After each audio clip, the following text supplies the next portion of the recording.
mon rêve, plus de gosses qui souffrent, de mère qui pleure et de père qui meurt. Dans mon rêve, plus d'images qui m'humilient, pas d'image qui diminue. Ces images de mort au sud, de nord, on fait des efforts. Dans mon rêve, le calul éliminé, polio éliminé.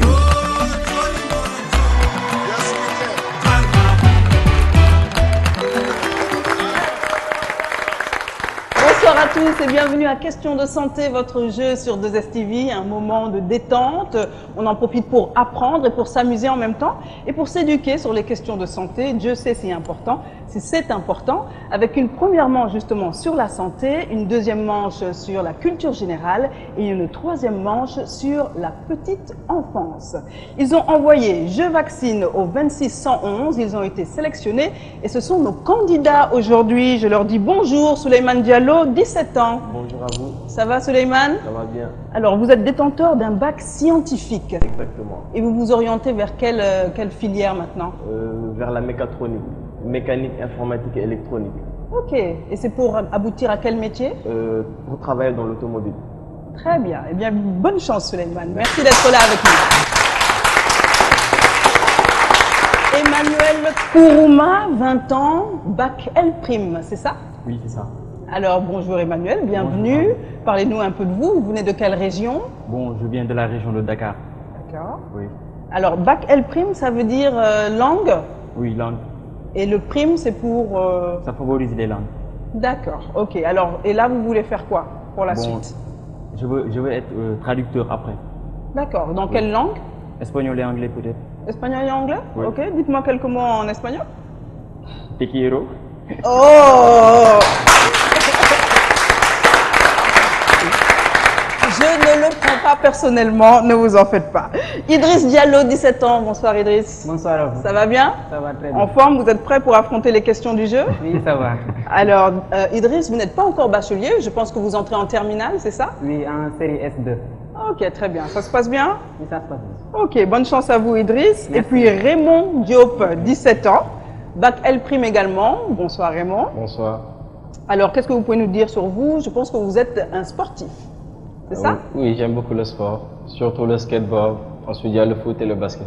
Ok. Alors, vous aussi, vous avez fait un bac littéraire et vous allez vous orienter vers quelles études plus précisément maintenant? Vers le management et le marketing international. Ok. Vous voulez monter votre propre entreprise? Oui. Ok, eh bien bonne chance. Merci. Notre candidat premium aujourd'hui, il s'agit de Cher Diaby. Bonsoir Cher. Bonsoir. Alors, vous êtes prêts à affronter nos 4 candidats étudiants? Oui.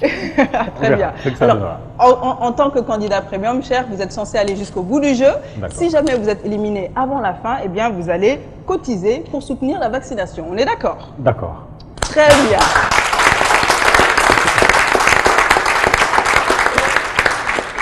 Alors faisons le plein de santé et commençons à jouer.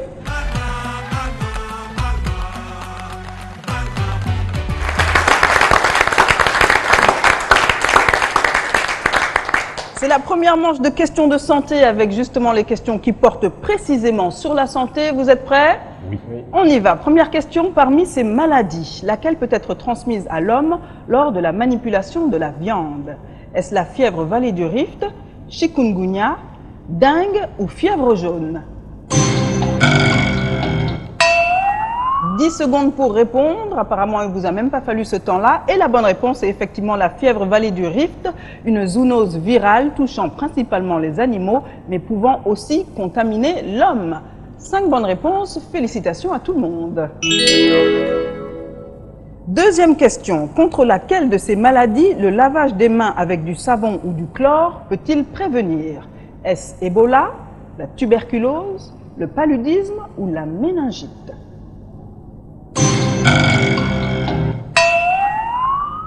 La maladie à virus Ebola est une maladie grave, souvent mortelle, dont le taux de létalité peut atteindre 90%. Comme son nom l'indique, elle est due au virus Ebola qui appartient à la famille des filovirus. Il est donc important de se laver les mains avec du savon ou du chlore pour prévenir Ebola. Troisième question, laquelle des considérations suivantes n'est pas correcte pour le diabète? A. L'obésité augmente le risque de développer un diabète.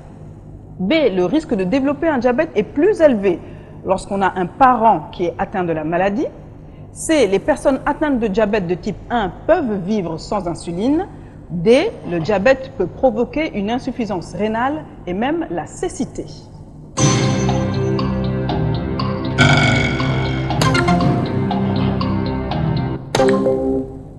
Les personnes atteintes du diabète de type 2 peuvent avoir besoin d'insuline lorsque le plan d'alimentation, la perte de poids, l'activité physique et les médicaments antidiabétiques ne permettent pas d'atteindre les glycémies visées.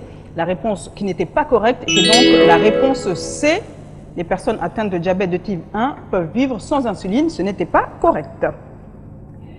Question 4. Les complications du diabète, toujours, peuvent entraîner A. Un infarctus du myocarde, B. Un accident vasculaire cérébral ou AVC, C. La cécité ou toutes les trois.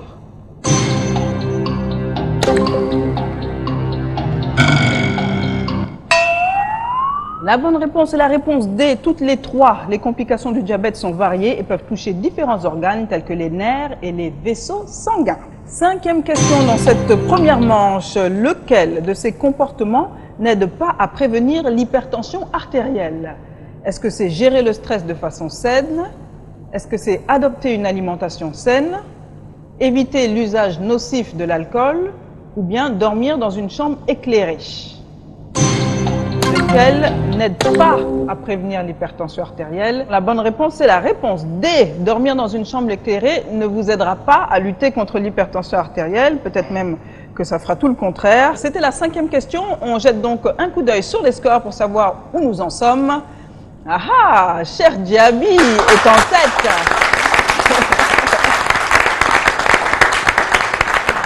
Notre candidat premium s'en sort bien, suivi de Souleymane et Raymond qui sont à égalité. Idriss est en troisième position et Emmanuel est un petit peu derrière avec 30 points, mais ça va aller. Emmanuel, qu'est-ce qui se passe là? C'est à cause des boutons, hein. Vous connaissez les réponses, mais vous êtes trompé de bouton, c'est ça? Bon, ça va aller. On continue, on reste bien concentré. Tout est encore possible. Voici la sixième question. Concernant la bilharziose, laquelle de ces affirmations est correcte? C'est une maladie que l'on contracte en se baignant dans les mares. C'est une maladie due à la consommation de sucre. C'est une maladie paralysante ou bien seuls les hommes contractent la bilharziose?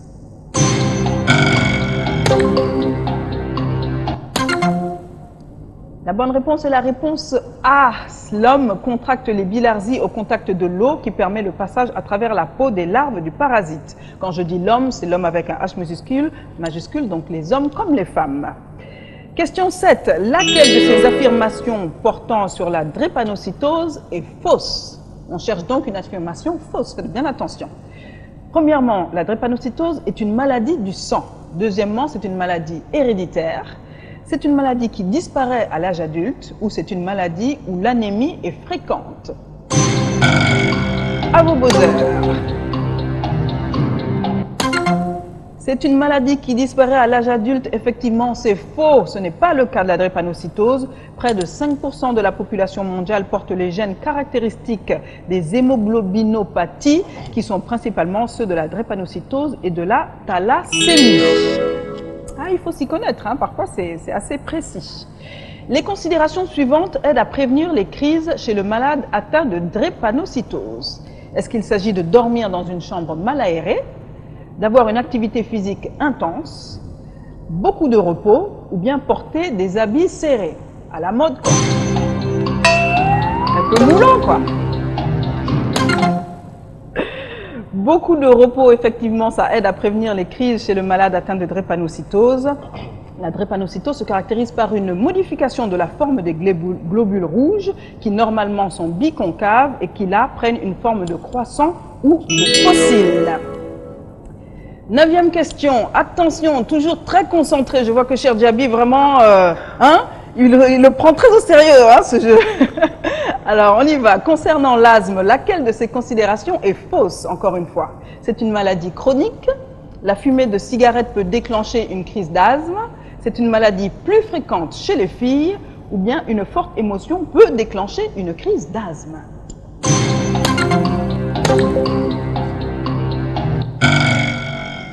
La bonne réponse, c'est la réponse C. c'est une maladie plus fréquente chez les filles, c'est donc bien faux. L'asthme n'est pas une maladie plus fréquente chez les filles. C'est une maladie non transmissible de première importance. Il s'agit d'une affection chronique des voies de passage de l'air dans les poumons qui provoque leur inflammation et un rétrécissement de leur calibre. 10e et dernière question de cette première manche. Attention, parmi les considérations suivantes, lesquelles aident à prévenir les crises chez le malade atteint d'asthme? A. Il faut éviter tout exercice physique, même modéré. B. Dormir dans une chambre mal aérée. C. Jouer avec les animaux domestiques. Ou D. Le repos et le calme.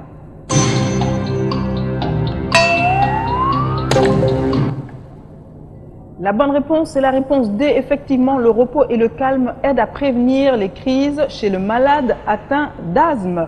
Les symptômes peuvent se manifester plusieurs fois par jour ou par semaine et s'aggravent même chez certains sujets lors d'un effort physique ou pendant la nuit. Tadam! C'est...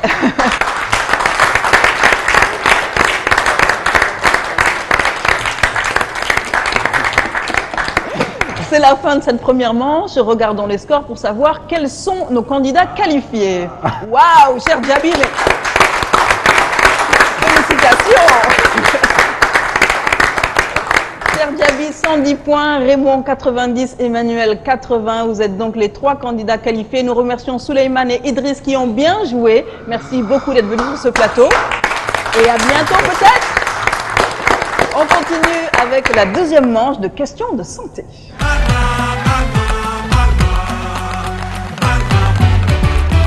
Deuxième manche de questions de santé. Nous sommes donc dans les questions de culture générale avec Emmanuel, Cher et Raymond qui vont donc se disputer les 2 places pour la dernière manche. Culture générale, c'est parti. Quelle est la langue la plus influente au monde? Est-ce le chinois, le français, l'anglais ou l'espagnol?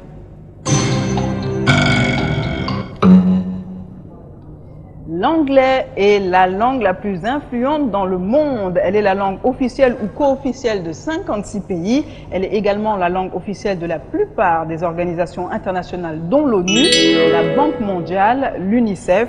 En outre, la langue de Shakespeare est la plus étudiée dans le monde. C'est pourquoi elle est la plus influente. Ça ne veut pas dire qu'elle est la plus parlée au monde, pas forcément, mais elle est la plus influente. Deuxième question, l'étoile de David symbolise laquelle des religions suivantes? Le christianisme, le bouddhisme, l'islam ou le judaïsme? Question facile, effectivement. C'est la réponse D. Ah oui, mais pas facile pour tout le monde, on dirait. Hein? Elle se compose de 2 triangles équilatéraux superposés, l'un dirigé vers le haut, l'autre vers le bas. L'étoile de David symbolise le judaïsme. Quelle est la région continentale du Moyen-Orient? Est-ce l'Asie du Nord, l'Asie de l'Ouest, l'Amérique du Nord ou l'Amérique du Sud?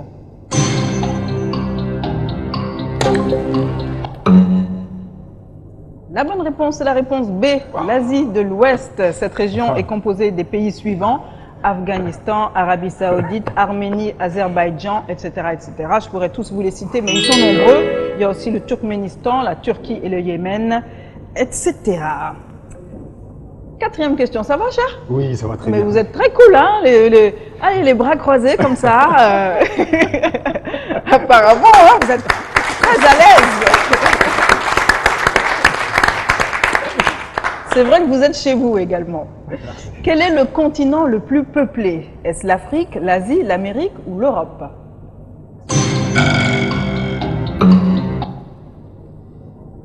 La bonne réponse, c'est l'Asie. Avec 43 millions de kilomètres carrés de terre, même plus que ça, presque 44 millions de kilomètres carrés de terre et 4,3 milliards d'habitants, l'Asie est le plus grand continent et également le plus peuplé. Quelle est la monnaie utilisée en Corée du Sud? Est-ce que vous êtes déjà allé en Corée du Sud? Non. Un des 3, non? Pas encore. Bon. Jamais. Alors, quelle est la monnaie qu'on utilise là-bas? Est-ce que c'est le yuan, renminbi, le won ou le dollar?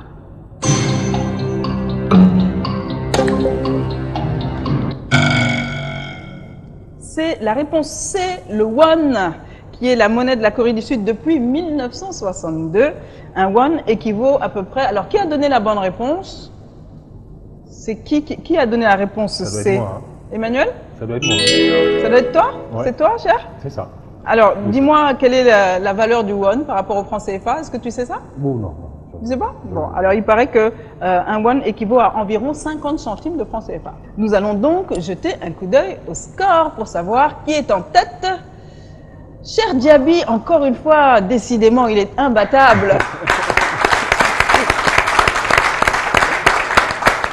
Avec 50 points, alors que Raymond a 40 points et que Emmanuel a 20 points. Mais tout est encore possible, attention, hein. On peut encore se rattraper, Emmanuel, hein. Ne perdez pas courage, ne perdez pas confiance, il faut croire en soi, on y va. On y croit. On applaudit. Alors, c'est parti. En quelle année a été fondée l'AOF? Est-ce en 1918, en 1835, en 1895 ou en 1819?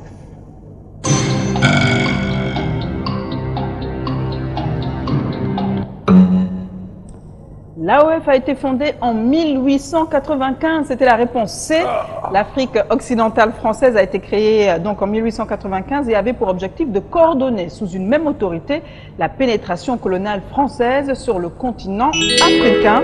Elle fut dissoute, Dieu merci, en 1958. Personne n'a trouvé hein, cette réponse sur l'AOF. Hein? C'est pas normal. Bon, c'est pas très grave non plus. Allez, on continue. Tous les espoirs sont encore permis pour cette 7e question. Où se sont réalisés les premiers exemples connus d'intervention chirurgicale? Tiens, c'est intéressant. Est-ce que c'est en Chine, aux États-Unis, en France ou en Égypte? Donc en Afrique.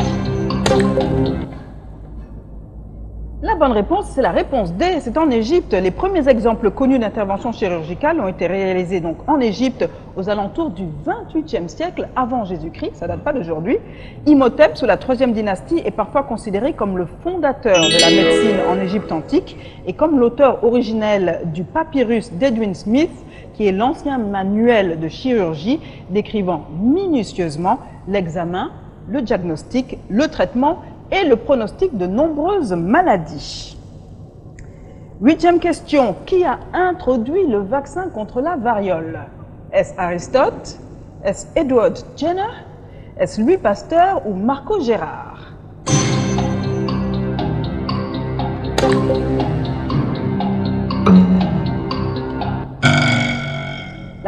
La bonne réponse, c'est la réponse B, Edward Jenner, je le dis avec l'accent. Le vaccin contre la variole, c'est lui donc qui l'a introduit au XVIIIe siècle. C'est un médecin anglais qui a vécu de 1749 à 1823. Ah, cher Diaby a le sourire, hein, c'est pas fini.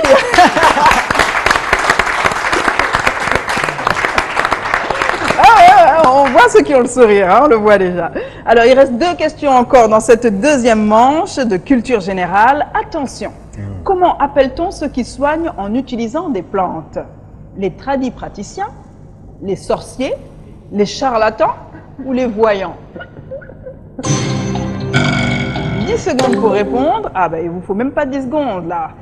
A, les tradipraticiens, c'est la bonne réponse, aussi appelés tradithérapeutes. Ils exercent une pratique médicale non conventionnelle reposant sur des approches traditionnelles. Ils utilisent les plantes pour le traitement de plusieurs maladies. C'est la dernière question pour cette 2e manche de culture générale. Attention, on y va jusqu'au bout. Quel est le premier pays africain à avoir eu son indépendance? Est-ce l'Afrique du Sud, l'Égypte, le Soudan ou le Libéria?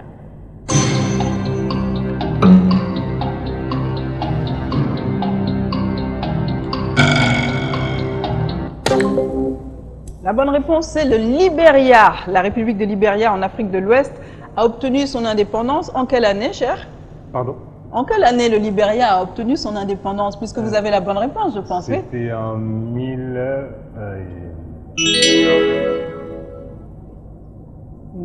c'est pas facile, hein? Je ne vais pas donner en fait une mauvaise réponse. Ouais, pourquoi pas? Il faut essayer, on ne sait jamais. C'était en 1847. Ah ouais, ça fait quand même ça fait longtemps, hein. C'était bien avant la majorité des autres pays. Ouais. Et plus précisément, le 26 juillet 1847, donc indépendance du Libéria. Attention, c'est la fin de cette deuxième manche. On regarde les scores. Quels sont les deux candidats qualifiés pour aller en finale? On applaudit Cher Diaby et Raymond.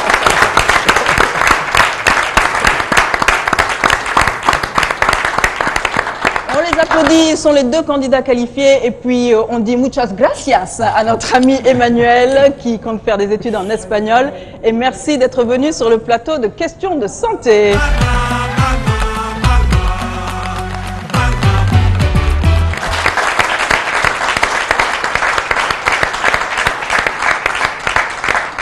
Dernière manche de questions de santé, ce sont les questions qui portent sur la petite enfance. Cher Diaby d'un côté, Raymond de l'autre. Qui va gagner? Eh bien, on va le savoir à l'issue de ces 10 questions. Attention, qu'est-ce qu'un enfant d'après la Convention des droits de l'enfant?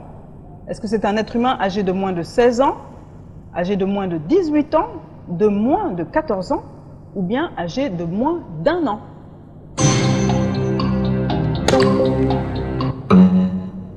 La bonne réponse, c'est la réponse C. Un être humain âgé de moins de 14 ans est donc un enfant. L'enfant, c'est une phase de développement et d'apprentissage nécessitant la bienveillance, bien entendu. Toujours question de petite enfance. À partir de quel âge un enfant peut-il travailler? Est-ce 18 ans, 12 ans, 16 ans ou 20 ans?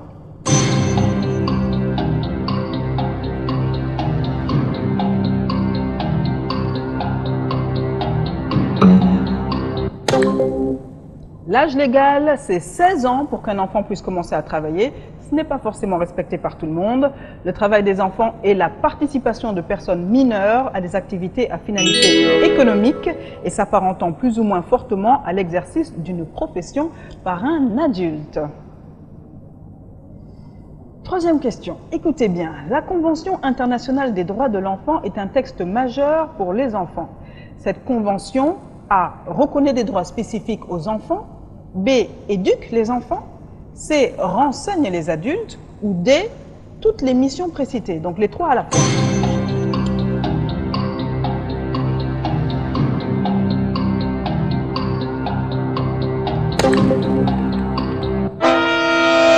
Ah, un des candidats n'a pas répondu dans le temps imparti. La CIDE a été adoptée en 1989. C'est le premier texte international qui considère l'enfant comme un individu ayant des droits propres. C'était donc toutes les missions précitées, à la fois reconnaître le droit des enfants, éduquer les enfants et renseigner les adultes. Alors, que célèbre-t-on le 20 novembre? A. La Journée internationale des droits de l'enfant. B. Un jour férié. C. La fête d'Halloween. Ou D. Le jour de la création de la CIDE. Le 20 novembre. Le 20 novembre, eh bien, c'est la Journée internationale des droits de l'enfant. La France a été le premier pays en 1996 à faire du 20 novembre une journée dédiée aux droits de l'enfant. En 2003, l'ONU a proposé que ce soit une journée mondiale. Depuis, de nombreux pays célèbrent la Journée des droits de l'enfant. Cinquième question. La déclaration de la naissance permet à l'enfant de lui donner une existence administrative, d'accéder aux services de santé, de jouir de ses droits, ou bien tous les trois à la fois. La déclaration de la naissance permet à l'enfant, eh bien c'est tous les trois. Bonne réponse. En déclarant sa naissance, les parents lui donnent une identité, c'est-à-dire un nom, une nationalité, des droits, des privilèges et un accès aux services qu'une nation offre à sa population. C'était une bonne réponse pour tous les deux. Alors, quels sont les scores à mi-parcours dans cette dernière manche? Qui est en tête? Cher, est-ce Raymond? Et c'est encore Cher, mais de 10 points seulement. Ça veut dire qu'il y a une réponse qui vous sépare. Attention Raymond, tout est possible. Hein? Tout est possible. Hein? Raymond, vous n'avez qu'à vous imaginer que vous êtes sur votre skateboard, hein, que vous surfez au-dessus de tout le monde comme ça. Ça peut peut-être vous aider. Sixième question, on y va. La Convention internationale des droits de l'enfant a été adoptée en 1972, en 1989, en 1969. Pas facile, hein? C'est facile de se tromper sur les dates, donc c'est jamais évident. Et la bonne réponse, c'est la réponse B, c'était en 1982. Hein, Je sens un peu de déception là. C'est un traité international adopté par l'Assemblée générale des Nations unies le 20 novembre 1982. La bonne réponse. Que signifie le mot malnutrition? Le fait de ne pas pouvoir avaler les aliments, c'est gênant. Le fait d'être mal nourri. Le fait de n'avoir jamais faim, c'est pratique. Ou le fait de ne pas manger.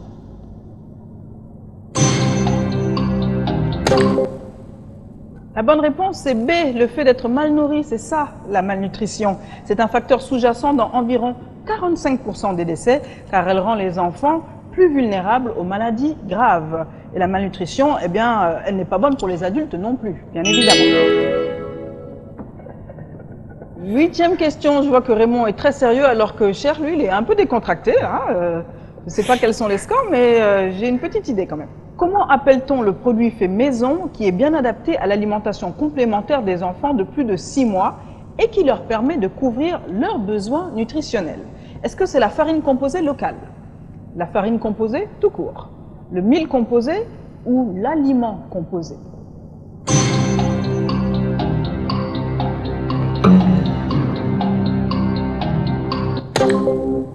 C'est la réponse A, la bonne réponse. La farine composée est adaptée à l'alimentation complémentaire des enfants de plus de 6 mois. La farine leur permet de couvrir leurs besoins nutritionnels car elle présente une bonne densité énergétique et nutritionnelle. Toujours les questions de petite enfance dans questions de santé. On joue tous ensemble. J'espère que ça se passe bien à la maison. Sur le plateau, tout va bien. Quelques applaudissements.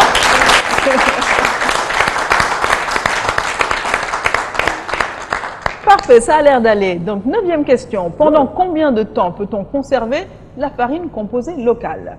2 jours, 1 semaine, 1 mois ou 3 mois?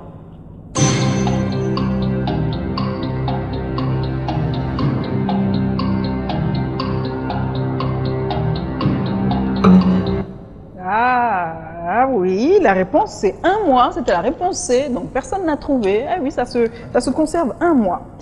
Dernière question. En dehors de l'alimentation, comment procède-t-on pour satisfaire les besoins en vitamine A chez l'enfant?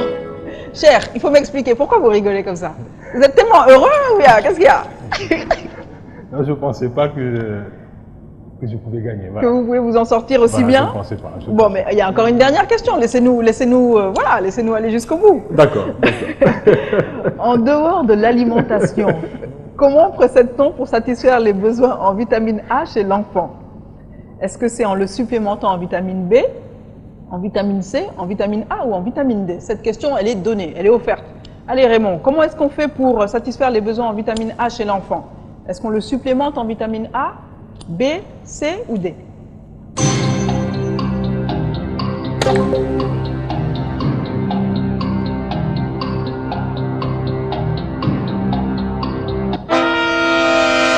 Bien entendu, on le supplémente en vitamine A. Le manque de cette vitamine est surtout dangereux pendant la grossesse. L'agent de santé peut déterminer si la femme enceinte est atteinte de cécité nocturne et donc lui prescrire, s'il y a lieu, une dose adéquate de vitamine A pour la traiter et favoriser le développement sain du fœtus. Quel est le score final? Qui a gagné question de santé aujourd'hui? Eh bien, c'est Cher Diaby. Mais alors?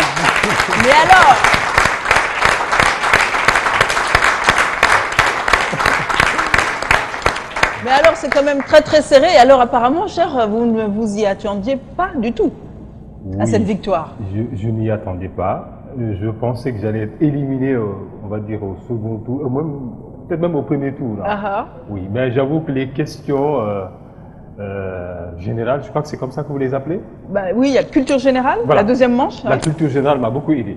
Okay. Voilà, ça m'a permis donc vraiment peut-être de gagner une avance sur mes, mes concurrents. Voilà. Forcément. Et puis est-ce que vous avez des enfants? Oui, j'ai des enfants. Bah, alors les questions de petite enfance aussi, vous êtes forcément favorisés, vous savez mieux ce qui se passe. Alors que des jeunes qui n'ont même pas encore eu le temps de connaître la vie. Un peu. D'autant plus que j'en ai 2. Ça va Raymond, pas trop déçu? Oh, ça va. Vous vous en sortez bien quand même là, vous avez juste 10 points de différence. Hein.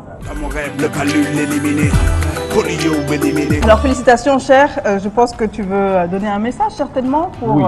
Voilà. Je voudrais quand même c'est là pour remettre ce prix à Raymond, pour l'encourager, et puis aussi pour le montant qui a été réservé quand même au premium, je crois que c'est comme ça que vous l'appelez.